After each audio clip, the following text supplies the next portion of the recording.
안녕하세요, 여러분.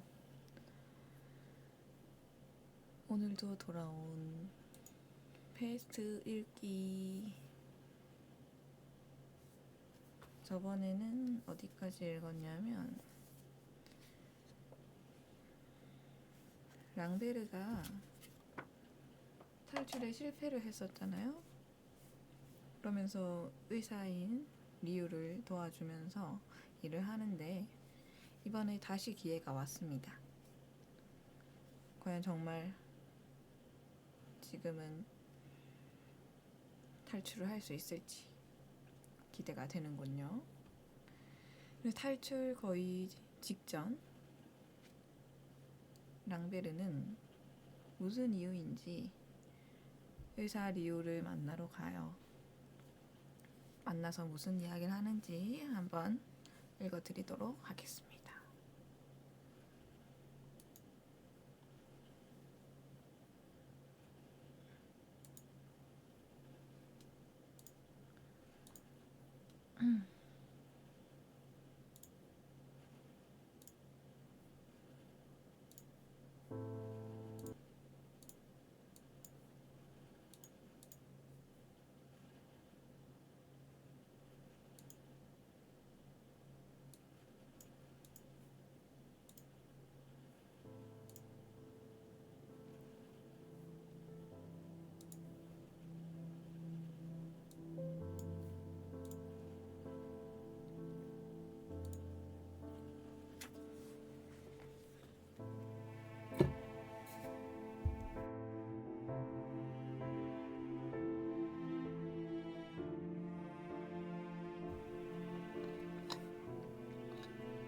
물 마시고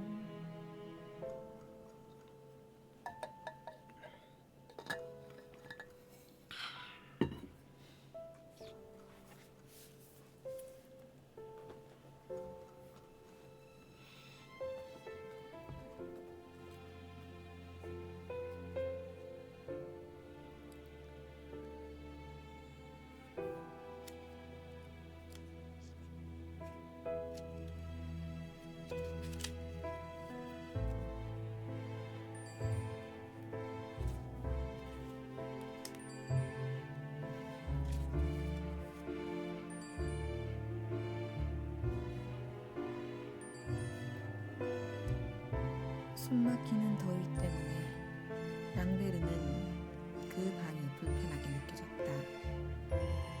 리우는 신음소리를 내는 어떤 사람으로 허리를 굽히고 있어서 알아보기가 어려웠다. 의사는 환자의 사타구니를 절개하고 있었고 두 간호사가 침대 양쪽에서 환자를 꼼짝 못하게 붙들고 있었다. 리우는 몸을 잠시 일으키며 조수가 내는 쟁단 위에 수술 도구를 내려놓고 잠시 잠자코 서서 환자를 바라보았다. 간호사들이 환자에게 붕대를 감아주고 있었다. 무슨 새로운 소식이라도 있나요? 타루가 가까이 다가가자 그가 물었다. 파눌루가 예방격리소에서 랑베르를 대신하기로 했는데 벌써 일을 많이 했더군요. 랑베르가 빠진 제3경력반은 다시 편성하면 되고요. 리우는 고개를 끄덕이며 알았다고 했다. 파스텔이 첫 제품을 완성했어요. 시험해보자고 하더군요. 그거 잘 됐네요. 리우가 말했다. 그리고 여기 랑베르가 와 있어요. 아이고, 죄송합니다. 잠시만요.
찌푸렸다.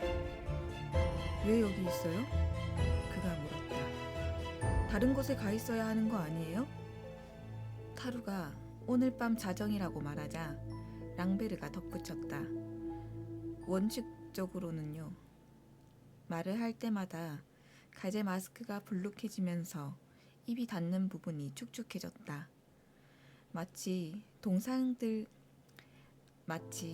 동상들끼리 대화하는 것처럼 뭔가 비현실적인 느낌이 들었다. 선생님께 드릴 말씀이 있습니다. 랑베르가 말했다. 괜찮으시다면 같이 나가시죠. 타루 씨의 사무실에서 좀 기다려주세요. 잠시 후 랑베르와 리우는 의사의 자동차 뒷좌석에 앉았다. 운전은 타루가 했다. 시동을 걸면서 타루가 말했다. 휘발유가 얼마 남지 않았어요. 내일부터는 걸어 다녀야겠어요. 선생님, 랑베르가 말을 꺼냈다.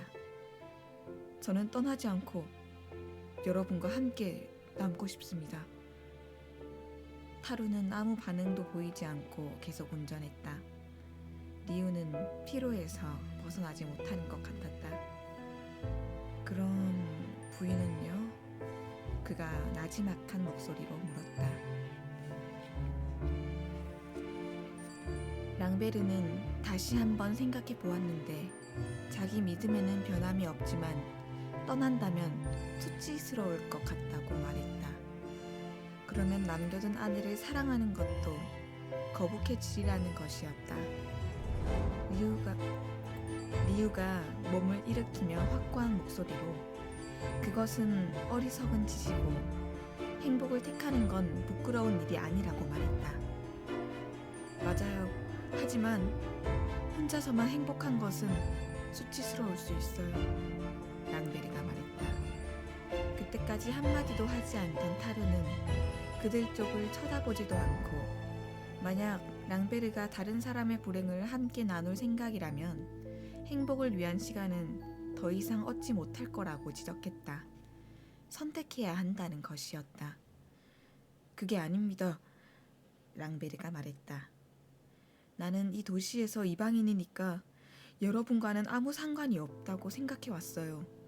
그러나 이제 내 경험에 비추어 원하든 원치 않든 나도 이곳 사람이라는 걸 깨달았어요.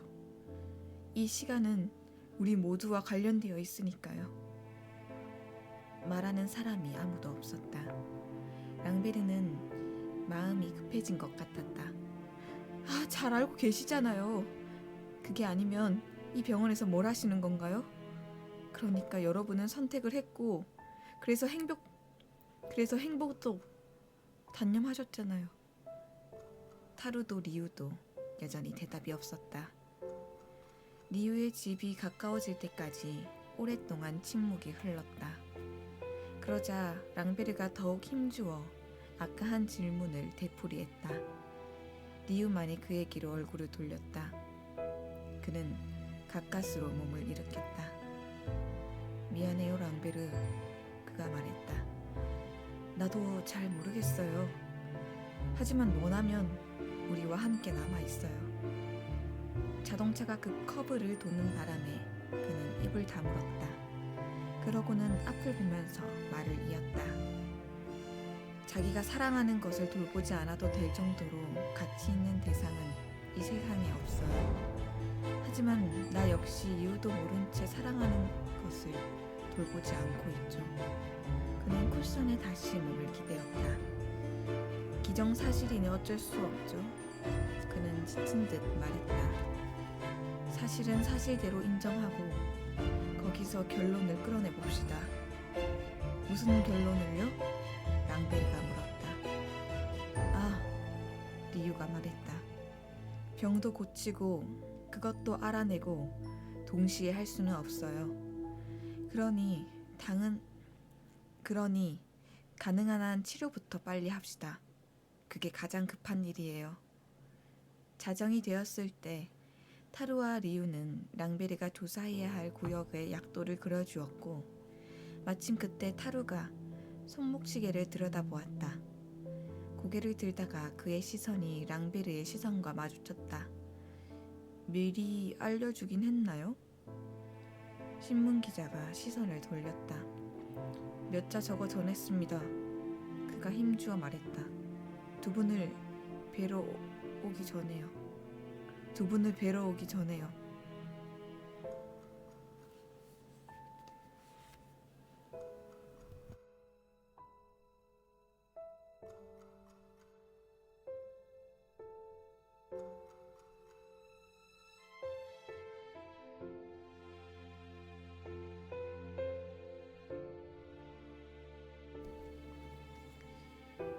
카스텔이 만든 헐청의 실험은 10월 하순에 있었다. 사실 그 헐청은 리우의 마지막 희망이었다. 또다시 실패를 할 경우 페스트가 몇 달 동안 오랫도록 더 기승을 부리든 혹은 특별한 이유 없이 사라지든 간에 도시 전체가 변덕스러운 페스트의 지배를 받게 될 거라고. 도시 전체가 변덕스러운 페스트의 지배를 받게 될 거라고 의사는 굳게 믿고 있었다. 카스텔이 리우를 보러 왔던 바로 전날, 호통 씨의 아들이 병에 걸려 가족 모두가 격리소에 수용될 수밖에 없었다. 따라서 격리소에서 나온 지 얼마 안 되는 아이의 어머니는 두 번째로 격리 수용소에 수용될 수밖에 없었다. 아들의 몸에서 증세를 발견하자마자 판사는 정해진 규정에 따라 리우를 불렀다. 리우가 도착해 보니 아버지와 어머니는 침대 발치에 서 있고 어린 딸은 멀찌감치 떼어놓은 상태였다. 어린 아이는 쇠약해진 단계여서 진찰을 받을 때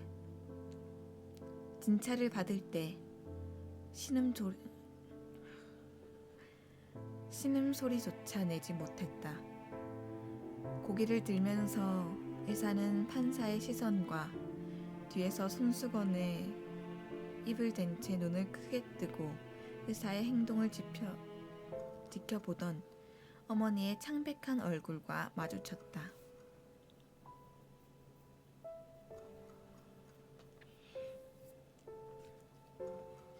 역시 그거군요.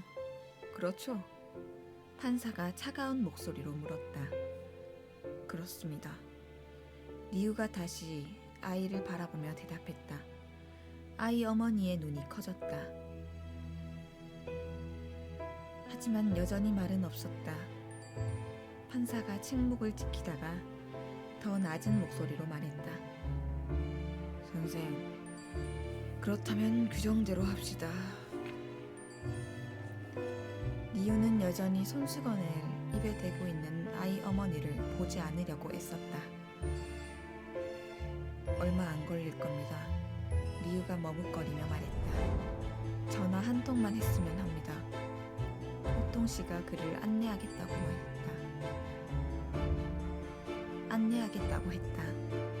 그러나 의사는 호통 씨의 아내에게 몸을 돌리고 말했다. 죄송합니다.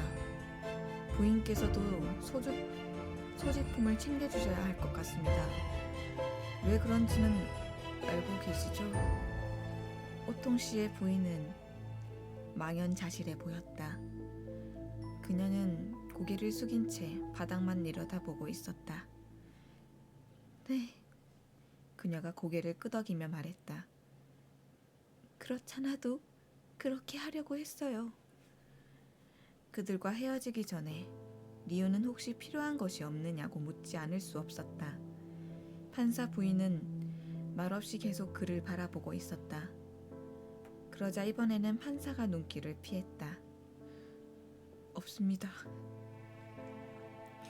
그렇게 말한 뒤 그는 침을 삼켰다. 하지만 우리 아이 좀 살려주시오. 예방 격리는 처음에는 단순히 형식적인 절차에 불과했는데 리와 랑베르가 그것을 매우 엄격하게 체계화했다. 그들은 특히 가족 구성원들을 서로 분리시켜 격리해야 한다고 주장했다. 만약 가족 중 하나가 자신도 모르는 사이에 감염되었을 경우 병이 번질 가능성을 줄여야 했던 것이다. 리우는 그러한 이유를 판사에게 설명했고 판사는 일리가 있다고 생각했다. 그러나 판사와 그의 아내가 서로 마주보는 시선에서 그 이별이 그들에게 얼마나 당혹스러운 일인지를 느낄 수 있었다. 오통 부인과 어린 딸은 랑베르가 관리하는 격리시설에 머물 수 있었다. 그러나 예심 판사에게는 도청 당국이 도로 관리가에서 천막을 빌려 시림 운동자에 짓고 있는 격리 수용소 밖에 자리가 없었다. 리우가 랑웨를 구하자 오통씨는 규칙은 모든 사람들에게 평등하게 적용돼야 하며 당연히 따라야 한다고 말했다. 그 집 아들은 보조병원으로 이송되어 예전에 교실이었던 곳에 수용되었다. 그곳에는 침대 10개가 구비되어 있었다. 약 20시간이 지난 후 리우는 절망적이라고 판단했다. 그 작은 몸은 전혀 저항하지 못하고 병균에 감염되어 갔다. 림프절 멍울들이 이제 겨우 생겨나기 시작했는데도 환자는 고통스러워하고 가냘픈 사지를 움직이지 못했다. 이미 진 것과 다름없었다. 리우가 카스텔의 혈청을 아이에게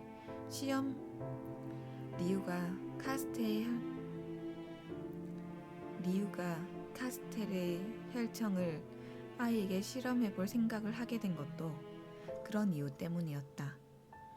그날 저녁 식사 후에 오랫동안 접종을 했지만 아이는 단 한 번도 반응을 보이지 않았다.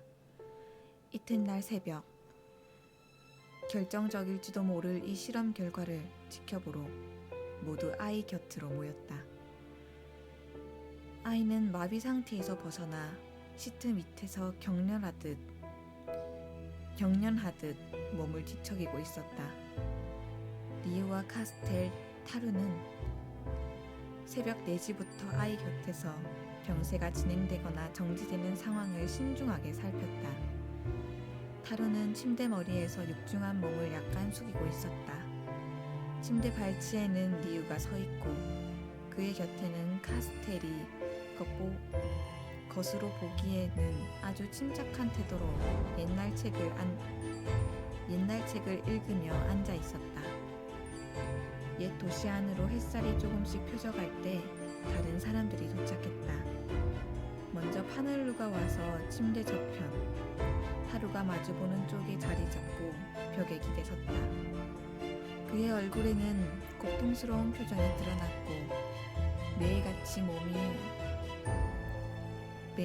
몸을 바쳐 일하느라 피곤해서 그런지 붉어진 이마에 주름살이 생겨 있었다. 다음으로 조지프 그랑이 왔다.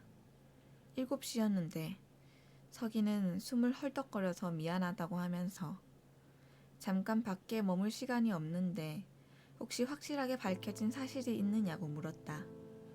리우는 아무 말 없이 아이를 가리쳤다. 아이는 얼굴을 일그러뜨리며 눈을 감고 있는 힘을 다해 입을 다물고는 몸을 꼼짝하지 않으면서 베갯님도 씌우지 않은 베개 위에서 고개만 좌우로 이리저리 흔들고 있었다. 마침내 교실 안쪽에 그대로 걸려있는 실판에서 예전에 적은 방정식의 흔적을 읽을 수 있을 정도로 날이 밝았을 때 랑베르가 왔다. 그는 옆 침대 발치에 등을 기대더니 담배를 꺼냈다. 그러나 아이를 잠시 쳐다보고는 담뱃갑을 도로 호주머니에 넣었다. 카스텔은 여전히 앉은 자세 그대로 안경 너머로 리우를 바라보았다. 애 아버지의 소식은 들은 게 있나요? 아니요. 격리 수용소에 있는걸요. 리우가 말했다. 의사는 아이가 신음하고 있는 침대 난간 막대를 힘껏 움켜쥐고 있었다. 그는 어린 환자에게서 눈을 떼지 않았다. 아이의 몸이 갑자기 뻣뻣해지더니 다시 이를 악물고 허리끼를 약간 뒤로 젖히며 팔다리를 천천히 벌렸다. 군용 담요 아래 벌거벗은 작은 몸에서 모직 냄새와 시큼한 땀 냄새가 올라왔다. 몸이 조금씩 이완되더니 아이가 팔다리를 침대 한가운데로 모았다. 여전히 눈도 뜨지 않고 말도 하지 않았다. 숨은 더 가빠진 것 같았다. 리우와 타루의 시선이 마주쳤지만 타루가 시선을 돌렸다. 고통스러운 그 병은 몇 달 전부터 사람을 가리지 않기 때문에 그들은 아이들이 죽는 장면을 많이 보아왔다.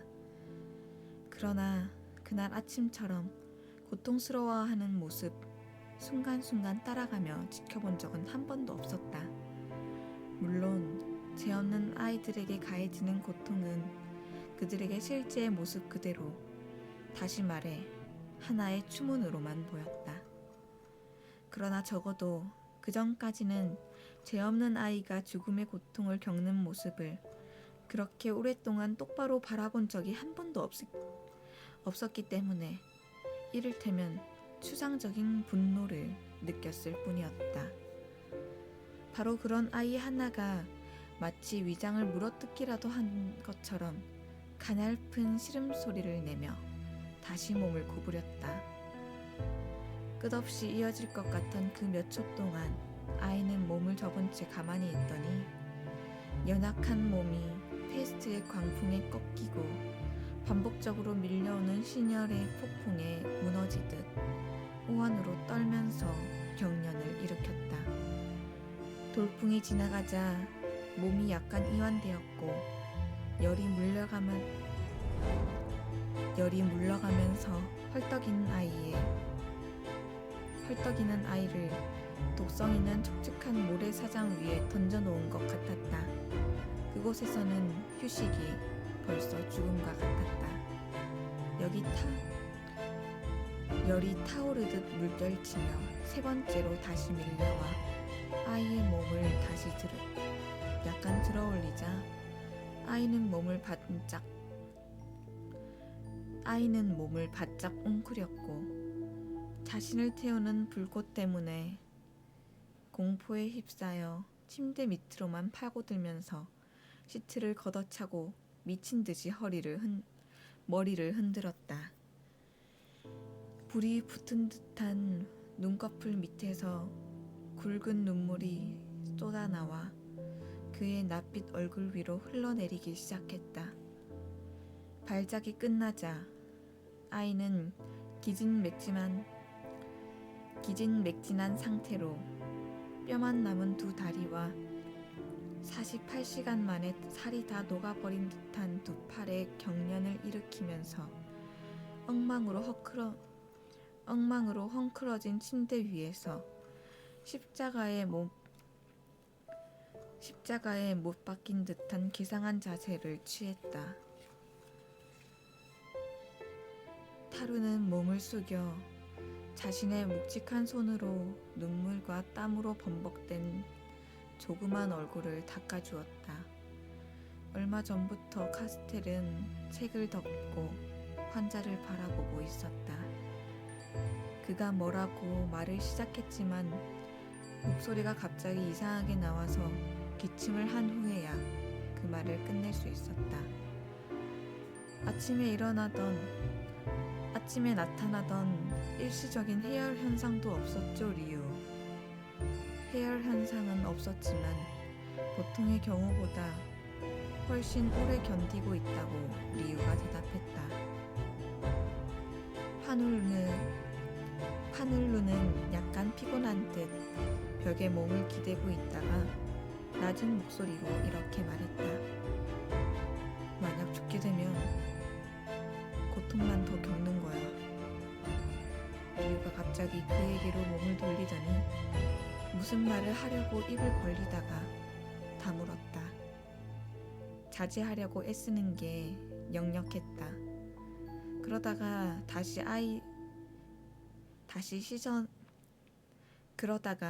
다시 시선을 아이에게로 돌렸다. 방 안으로 들어오는 햇빛이 점차 퍼져갔다.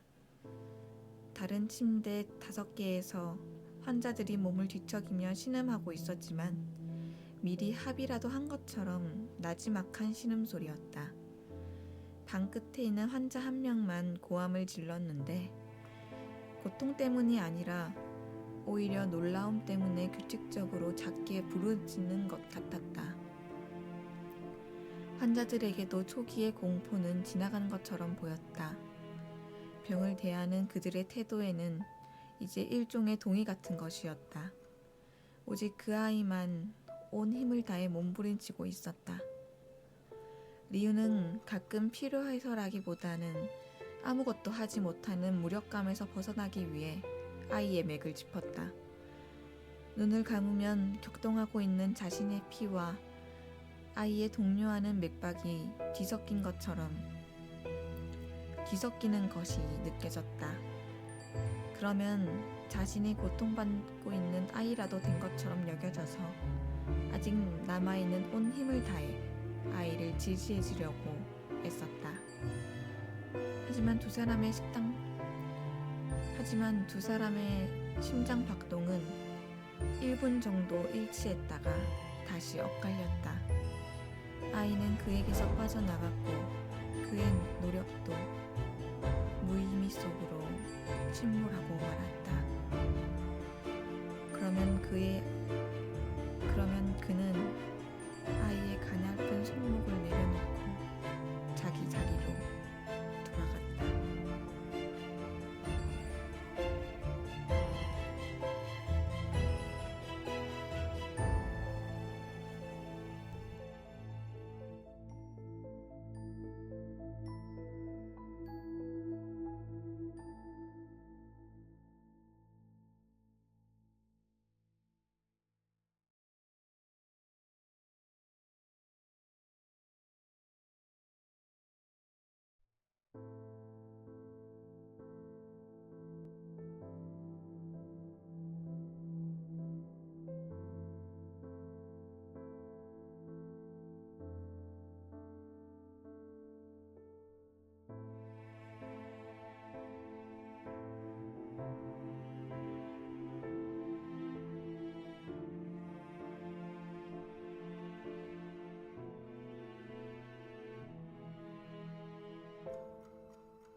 오늘 방송은 여기까지 하겠습니다.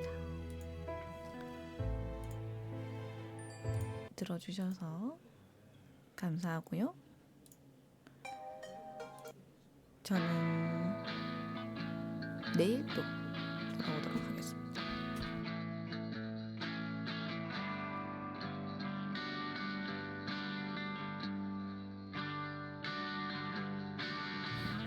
금요일 밤 모두 잘 보내시고요. 오늘도 안녕히 주무시길 바랍니다. 그럼 모두